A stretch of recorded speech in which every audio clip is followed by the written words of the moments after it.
자, 오늘도 또 귀한 말씀 함께 나누도록 하겠습니다. 고린도전서 15장 말씀, 이 부활에 관한 장을 우리 함께 또 말씀을 나누도록 하겠습니다. 지난 시간에 이제 우리가 바울이 오늘 고린도전서 15장에서 왜 부활을 말씀했는가, 그 이유에 대해서 우리가 함께 살펴보았습니다. 바울은 이 교회 문제에 대해서 쭉 설명하다가요, 나중에 그 사랑과 은사에 대해서 쭉 설명했어요. 그리고 뜬금없이 갑자기 부활을 얘기했습니다. 자, 이것을 왜 우리 가운데 말씀해 주셨냐면, 자, 성도가 이 땅에서의 삶을 살 때, 자, 성도가 이 고난을 받고, 그리고 또 원수들에 의해서 또 죽임을 당하고, 또 모욕을 당하고, 또 우리의 삶이 또 주를 위해 낮아지고, 또 섬기고, 종으로서 수고하고 하는 것. 여러분, 이렇게 세상에서 성도들의 삶이 어떻게 연약한 모습으로, 어떻게 보면 짓밟히는 모습으로, 어떻게 보면 종의 모습으로 가는 것은, 여러분, 그것은요, 실패하는 삶이 아니라 가장 복되게 사는 삶이다 라는 것을 강조하시기 위해서 바울이 부활에 대한 이야기를 하고 있어요. 자, 우리의 삶이 실패하는 것이 아니라 복되게 사는 것은 바로 우리의 끝에 부활이 있기 때문입니다. 이 인생이 끝이 아니라 죽음 이후에 영원한 세계가 있기 때문입니다. 자, 그래서 만약에 부활이 없다고 한다면, 바울이 말한 것처럼, 자, 내일 죽으니 그냥 먹고 마시고 즐기자 이렇게 하지 않겠느냐 말하는 것처럼, 여러분, 만약 부활이 없다면 그냥 이 땅에서 그냥 즐겁게 쾌락을 즐기며 사는 것이 가장 최선일 거예요. 하지만 바울은요, 예수님의 부활을 직접 눈으로 봤어요. 죽음 이후의 영원한 세계, 천국을 봤어요. 자, 그러니까 바울은요, 이 땅에서의 삶을 그렇게 살 수가 없었던 거예요. 죄로 삶을 살 수가 없었던 거예요. 한 번 죽는 것은 인생에게 정해진 것입니다. 자, 이 땅에서의 삶은요, 우리의 강건하면 70이고, 보통 인생은 70이고 강건하면 80이라고 했어요. 그 70, 80의 삶이 우리 가운데 주어졌지만, 자, 그 이후에 뭐예요? 부활의 심판이 있기 때문에, 자, 우리는 이 짧은 인생 가운데 이 땅에서 나 자신을 버리고 나 자신을 이 땅에 심고 주의 영광을 위해서 희생하는 삶, 섬기는 삶, 주를 위해 봉사하는 삶을 살게 되는 겁니다. 자, 우리 히브리서 9장 27절입니다. 우리 봉독합니다. 시작. 한 번 죽는 것은 사람에게 정하신 것이요 그 후에는 심판이 있으리니. 아멘. 자, 사람은 누구나 죽습니다. 우리 권사님들 잘 아시겠지만, 아무리 인생을 오래 살았다 그래도 결국 여러분 정말 찰나와 같이, 일장 춘몽과 같이 금방금방 지나가는 것이 이 땅의 인생이에요. 그런데 우리는 이 땅의 인생으로 사는 게 아니라 영원한 생명, 시간이라는 것이 존재하지 않고 그 영원한 생명 우리가 보면서 살아가는 겁니다. 자, 그래서 여러분, 이 부활의 예수님, 영원한 생명을 가지신 그 예수님을 본 사람들은 이제는 이 땅의 그 찰나와 같은 삶에 얽매이지 아니하고, 자, 그래서 영원한 세계를 바라보면서, 자, 이 땅에서 기꺼이 복음을 위해서 자신이 죽는 이 순교의 삶을 살 수 있는 거예요. 나 자신을 희생하고 나 자신을 내려놓고 또 다른 일을 위해서, 복음을 위해서 모욕을 당하고 수고하고 섬기고, 그런 삶을 우리가 기꺼이 살 수 있는 겁니다. 더 나은 영광을 바라보면서 현재의 고난을 기꺼이 감내하는 것입니다. 로마서 8장 18절 말씀입니다. 자, 함께 봉독합니다. 시작. 생각하건대 현재의 고난은 장차 우리에게 나타날 영광과 비교할 수 없도다. 자, 현재 아무리 삶이 궁상맞고 어렵고 힘들고 고난 가운데 있어도요, 장차 우리에게 나타날 영광에 비하면 아무것도 아니라는 거예요.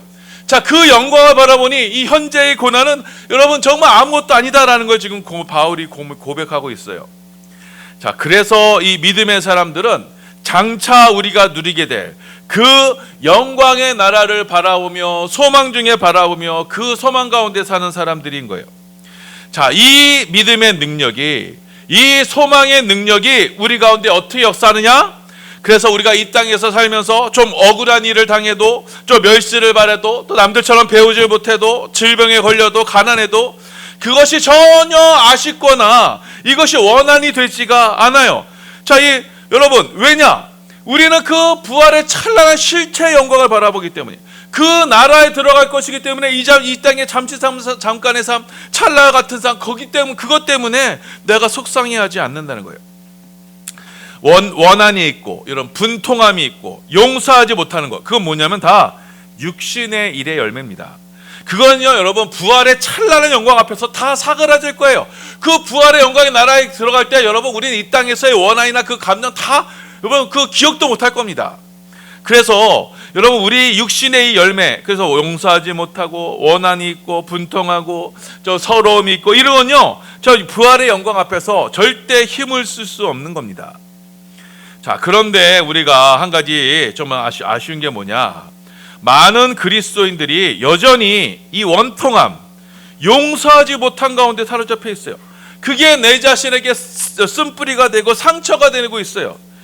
자, 물론 여러분, 우리가 이 세상을 살 때, 이 죄악 세상을 살 때 우리가 상처가 없을 수는 없어요. 하나님은 분명히 우리 가운데 악인의 득세, 악인이 우리 가운데 역사하는 걸 허락하십니다. 자, 그런데 우리가 부활의 예수님을 믿으면서, 자, 그 부활의 찬란한 영광을 바라보면서 여전히 이 땅에서의 그 상처를 붙들고, 나는 그렇게 어렸을 때 그렇게 배우지도 못했어, 내가 그렇게 어렵게 힘들게 살았어, 내가 이렇게 어렵게 살았어, 여전히 그 상처를 붙들고 있는 건 뭐예요? 부활을 믿지 않기 때문이에요. 부활의 찬란한 소망을 믿지 않기 때문이에요. 그러니까 여전히 그거 하나 붙들고 원한과 원망을 붙들고 그렇게 사는 거예요. 그건 뭐예요? 바로 우리가 예수를 믿지 않는 그 불신의 증거가 되는 겁니다. 자, 그래서 바울은 오늘 말씀에, 자, 마지막 부활 때 이런 일이 있을 것이다. 그러니 너희는 이 땅에서의 삶에 무엇인가 이렇게 연연히 하거나 아웅다웅하거나 그렇게 상처에 있어 사로잡혀 있거나 원통해하거나 그러지 말아라, 이렇게 우리 가운데 말씀하는 거예요. 마지막 때 이러한 일이 있을 거이니 그때를 믿음으로 준비하고 이 땅에서 그 날을 바라보며 준비하라, 이렇게 권면하고 있는 겁니다. 자, 고린도전서 15장 19절 20절입니다. 19절 20절 시작. 만일 그리스도 안에서 우리가 바라는 것이 다만 이 세상에 살 뿐이면 모든 사람 가운데 우리가 더욱 불쌍한 자이리라. 그러나 이제 그리스도께서 죽은 자 가운데서 다시 살아나사 잠자는 자들의 첫 열매가 되셨도다. 자, 그리스도 안에서 우리가 바라는 것이 단지 이 세상뿐이라면 우리는 모든 사람 중에 가장 불쌍한 사람이 되는 거예요. 왜요? 이 부활의 영광 역시 이 땅에서의 그 수고와 헌신이 무엇은 의미가 있겠습니까? 자, 그런데 우리 가운데는 부활이 있습니다. 예수님께서 죽음의 권세를 깨뜨리시고, 이 세상의 죽음의 권세를 깨뜨리시고 부활하셨어요. 다시 살아나셨어요. 부활의 첫 열매가 되셨습니다. 잠자는 자들의 첫 열매가 됐어요. 자, 이 땅에서의 여러분 유일한 이 땅에서 유일한 첫 열매, 첫째 열매로 부활의 몸이 되신 거예요. 여러분, 부활의 생명은요, 지금 우리가 지금 입고 있는 이러한 육신으로 사는 게 아닙니다. 그 영의 몸으로 다시 사는 거예요. 부활은 이 세상의 몸이 아닌 다시 오는 세상, 저 천국에서의 그 몸을 입는 것이 바로 부활이 되는 거예요. 자, 이 땅에서의 삶은요, 우리는 죄에 속해 있는 삶이에요. 이 육신은요, 연약하고 죄에 있고 언젠간 썩어질 수밖에 없어요. 썩어질 수밖에 없는 연약한 육신의 몸입니다. 하지만 이 부활의 몸은요, 그런 몸이 아니에요. 영생하는 몸이에요. 죽지 않는 몸이에요. 늙지 않는 몸이에요. 질병이 없는 몸이에요. 자, 그래서 예수님께서는 그 부활의 찬란한 세대, 부활의 세대, 내세의 그 부활의 몸으로 이 땅 가운데, 우리 가운데 그 부활을 증거하셨던 겁니다. 자, 그래서 예수 안에 있어야만 이 부활의 생명 가운데 우리가 동참할 수가 있는 겁니다. 자, 고린도전서 15장 22절입니다. 예, 봉독합니다. 시작. 아담 안에서 모든 사람이 죽은 것 같이 그리스도 안에서 모든 사람이 삶을 얻으리라. 아멘. 자, 표현을 잘 보세요. 아담 안에서 모든 사람이 죽는 것 같이 돼 있어요? 아니죠. 죽은 것 같이요. 이미 죽은 겁니다. 첫사람 아담 이후에요, 모든 사람은 이미 죄로 인해서 죽은 거예요. 죽는 것이 아니에요. 이미 죽은 거예요. 왜냐? 생명의 하나님과 지금 분리되어 있기 때문에, 생명의 하나님과 분리된 그 죄 가운데 있기 때문에 이미 죽은 상태예요. 자, 그래서 모든 인류는 이 죽음 가운데서 태어나고 죽음으로 마치는 것이 바로 이 인생인 것입니다. 자, 그런데 예수님 안에 있는 생명은 어떤 생명이에요? 부활의 생명, 하나님의 그 생명이신 하나님께로부터 주어지는 그 생명의 삶이 되는 거예요. 그래서 이 예수와 함께하는 이들에게는요, 새 생명의 이 부활의 생명이 우리 가운데 나타나게 되는 겁니다. 자, 그래서 여러분, 예수 안에만 구원이 있는 거예요. 예수밖에는 구원이 없는 거예요. 자, 간혹 사람들이 얘기해요. 꼭 예수를 믿어야 구원받느냐, 착하게 살면 구원받는 거 아니냐. 자, 예수 믿지 않아도 정말 착하게 진실하게 살면 천국에 가는 거 아니겠느냐, 이렇게 얘기해요. 자, 그런데 우리는 그렇게 얘기할 수 없어요. 왜요? 예수가 아니면 천국에 가지 못해요. 예수가 아니면 부활의 생명을 누리지 못해요. 왜냐하면 천국은 하나님 아버지의 생명이 있는 것이고, 하나님 아버지의 생명은 누구 안에? 이 예수 안에만, 그 부활하신 예수 안에만 있기 때문입니다. 그렇기 때문에 예수만이 유일한 구원이 되는 거예요. 왜냐하면 예수만이 이 땅 가운데 하나님의 생명을 나타내셨기 때문입니다.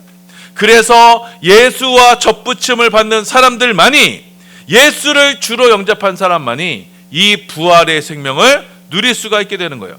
고린도전서 15장 23절 24절입니다. 봉독합니다. 시작. 그러나 각각 자기 차례대로 되니니 먼저는 첫 열매인 그리스도요, 다음에는 그가 강림하실 때 그리스도께 속한 자요, 그 후에는 마지막이니 그가 모든 통치와 모든 권세와 능력을 멸하시고 나라를 아버지 하나님께 바칠 때라. 자, 부활은 어떻게 이루어지냐? 첫 번째, 자 23절에 첫 열매로 그리스도께서 부활하셨어요. 그리고 그 다음엔 뭐예요? 그 다음은 그가 강림하실 때, 예수님께서 다시 오신다 약속하셨죠. 그 다시 오실 때 예수님께 속한 자들이 바로 이 부활의 생명을 누립니다. 자, 그리고 마지막 때에 또 부활이 있게 돼요. 이걸 좀 이따 살펴보겠습니다. 자, 우리가 예수님께서 부활하실 때 저와 여러분이 이 부활의 생명 가운데 있는 것, 이것을 데살로니가전서 4장에서 보다 자세히 설명하고 있습니다. 4장 16절 17절입니다. 봉독합니다. 시작. 주께서 호령과 천사장의 소리와 하나님의 나팔 소리로 친히 하늘로부터 강림하시리니 그리스도 안에서 죽은 자들이 먼저 일어나고 그 후에 우리 살아남은 자들도 그와 함께 구름 속으로 끌려올려 공중에서 주를 영접하게 하시리니 그리하여 우리가 항상 주와 함께 있으리라. 아멘. 자, 주님께서 오실 때는요, 천군 천사와 함께, 자, 천사장의 소리와 나팔 소리로 주님께서 임재하세요. 그러면 그때요, 예수님 안에 죽은 자들이 무덤 문을 열고 부활합니다. 자, 그리고 그 후에 우리 살아남은 자도, 그때 살아있는 사람들도, 살아서 예수님을 믿는 사람들도 그때 어떻게 돼요? 예수님처럼 영광 가운데 변하게 되는 거예요. 이 땅에서 살아남아 있는 자들은 예수님의 그 부활의 영광을 보면서 자신이 변화되는 거예요. 자, 왜냐하면 주님 재림하실 때 그냥 오시는 게 아니라 부활의 생명으로 오시기 때문에 그 부활의 생명이 예수를 믿는 사람들에게 덧입혀져요. 그러면 이 땅에 우리 썩어질 육체, 이 썩어질 육신이 변화되는 거예요. 부활의 영광의 몸으로 변화가 되는 거예요. 자, 고린도전서 15장 52절 53절입니다. 예, 봉독합니다. 시작. 나팔 소리가 나매 죽은 자들이 썩지 아니할 것으로 다시 살아나고 우리도 변화되리라. 이 썩을 것이 반드시 썩지 아니할 것을 입겠고 이 죽을 것이 죽지 아니함을 입으리라. 주님 다시 오실 때는 하나님의 생명을 가지고 같이 오시기 때문에 그 부활의 생명을 입는 이들은 하나님의 그 부활의 생명을 입게 되는 거예요. 자, 이 부활의 생명을 입기 때문에 우리가 부활의 몸이 되는 거예요. 부활의 몸이 되기 때문에 우리가 주님 것처럼 공중에서 주님을 영접하게 되는 거예요. 자, 공중에서 영접한다는 건 뭐냐면, 자, 하늘에 속한 몸이 되는 거예요. 주님께서 하늘에 속한 몸으로 이 땅에 오시는데 우리도 그렇게 변화돼서 공중에서 우리 변화된 몸으로 주님을 맞이할 수 있게 된다라는 것입니다. 바로 이것이 바로 첫째 부활이에요. 예수님 다시 오실 때 우리가 누리게 되는 생명의 부활이에요. 이 첫째 부활에 참여하는 자들이 복이 있습니다. 우리가 구원받는 것은요, 바로 이 첫째 부활에 참여하는 거예요. 자, 이 첫째 부활에 참여하는 이들에겐요, 다시는 사망, 죽음이 그들을 주장할 수 없어요. 왜냐? 이들은 죄와 죽음과는 상관없는 이제 부활의 몸을 입고 있기 때문에 죽음이 다시는 그들을 지배할 수 없어요. 그들은 하나님의 영원한 생명 가운데 함께하는 겁니다. 자, 요한계시록 20장 6절입니다. 봉독합니다. 시작. 이 첫째 부활에 참여하는 자들은 복이 있고 거룩하도다.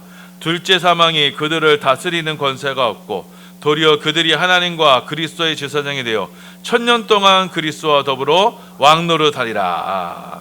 바로 이 첫째 부활에 참여하는 자들이 복이 있는 거예요. 저와 여러분은 바로 이 첫째 부활에 참여해야 되는 거예요. 이 첫째 부활에 참여하여야만 우리가 하나님 부활의 영원한 생명을 입고 영원한 하나님 나라에서 영생을 누릴 수가 있어요.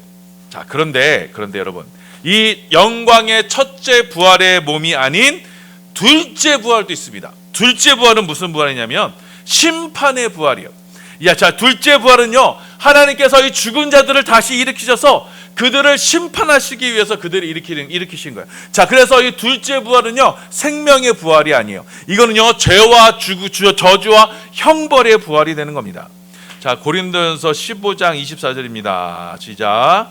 그 후에는 마지막이니 그가 모든 통치와 모든 권세와 능력을 멸하시고 나라를 아버지 하나님께 바칠 때라.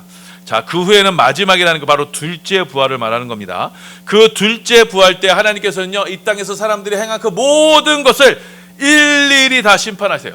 자, 우리가 부지 중에 행한 모든 죄들도요, 하나님은요 잊지 않으세요. 다 기록해 두셨다가 그때 그 모든 것을 다 추궁하시고, 그래서 그 모든 하나님의 성심판, 유죄의 심판에 누구도 변명할 수 없도록 하나님 모든 증거를 내시고, 그래서 모두가 다 지옥 형벌에 빠지게 되는 거예요. 이게 바로 둘째 심판이 되는 겁니다. 자, 요한계시록 20장 11절에서 15절입니다. 봉독합니다. 시작. 또 내가 크고 흰 보좌와 그 위에 앉으신 이를 보니 땅과 하늘이 그 앞에서 피하여 간 데 없더라.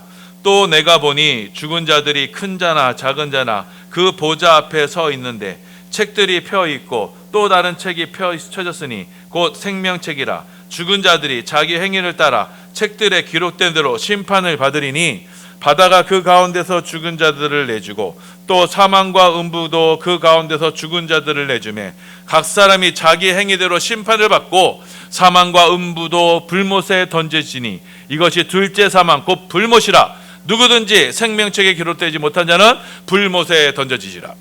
이 둘째 부활에 참여하는 자들은 바로 이 둘째 사망으로 하는 거예요. 여러분, 사람이 한번 죽는다고 끝이 아니에요.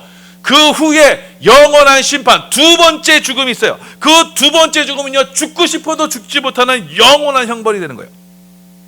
이 둘째 부활은 바로 심판의 부활이고, 이 둘째 부활의 때 여러분, 이 세상의 권세인 사망, 권세, 음부도 그 사단마귀도 영원한 심판을 받게 되는 겁니다.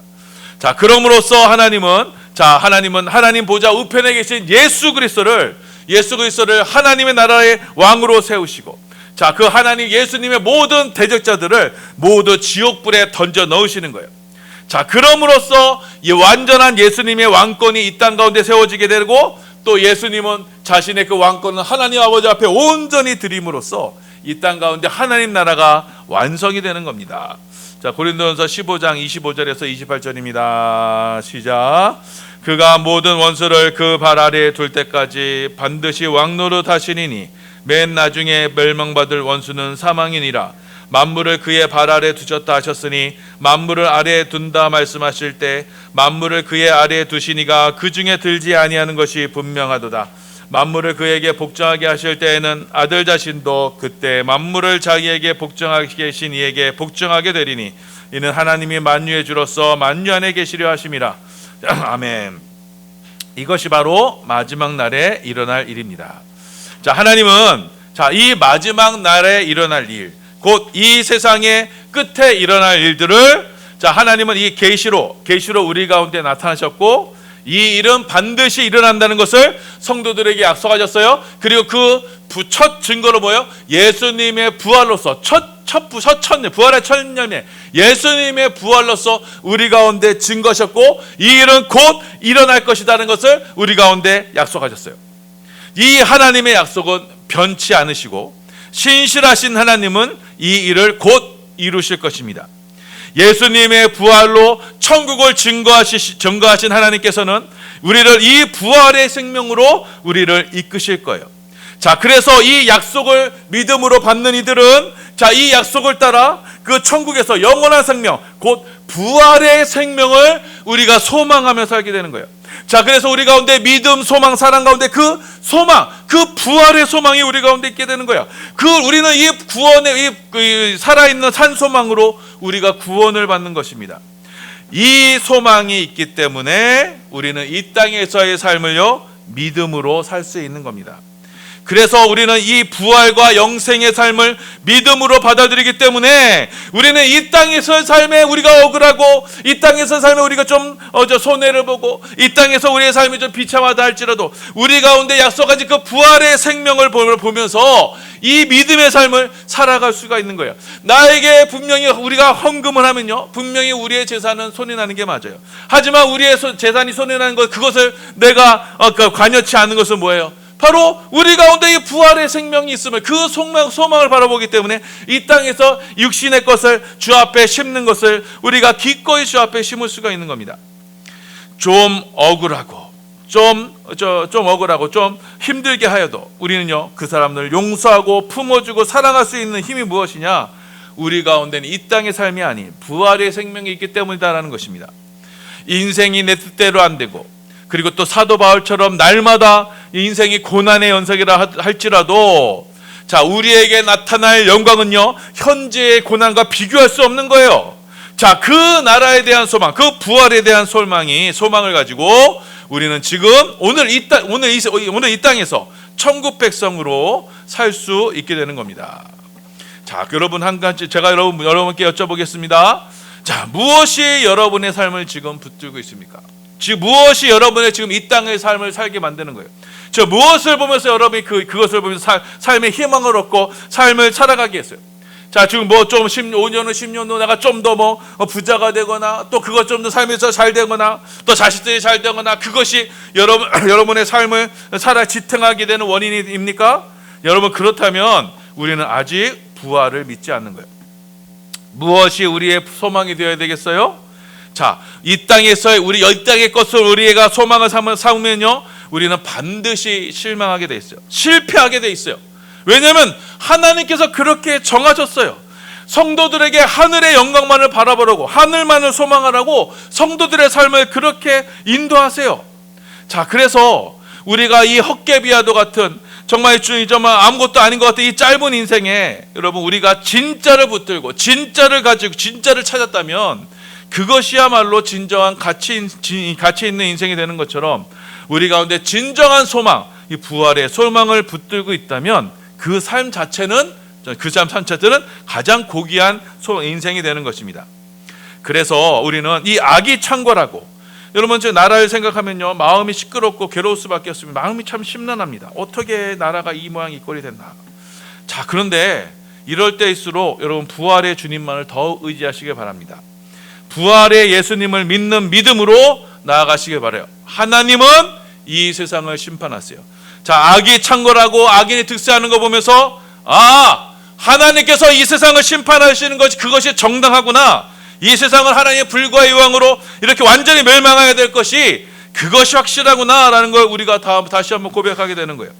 자, 그래서 이 세상, 우리가 이 부활의 예수님을 믿는 믿음으로 이 세상에 대한 심판이 곧 있음을 우리가 선포하면서, 자, 이 세상이 악인이 흥황해가는 그래서 하나님의 정의와 공의가 안 보이는 것 같은 이런 답답한 상황 속에서도, 자, 그래서 악인들의 성공에, 악인들의 그 득세를 여러분 부러워할 것이 아니라 도리어 그 가운데 곧 있으면 있을 하나님의 준엄한 심판 앞에 오히려 그들을 불쌍히 여길 수 있는 부활의 참 능력을 소유하는 우리 모든 반석의 성도들 다 되시기를 예수님의 이름으로 소원하며 축원합니다.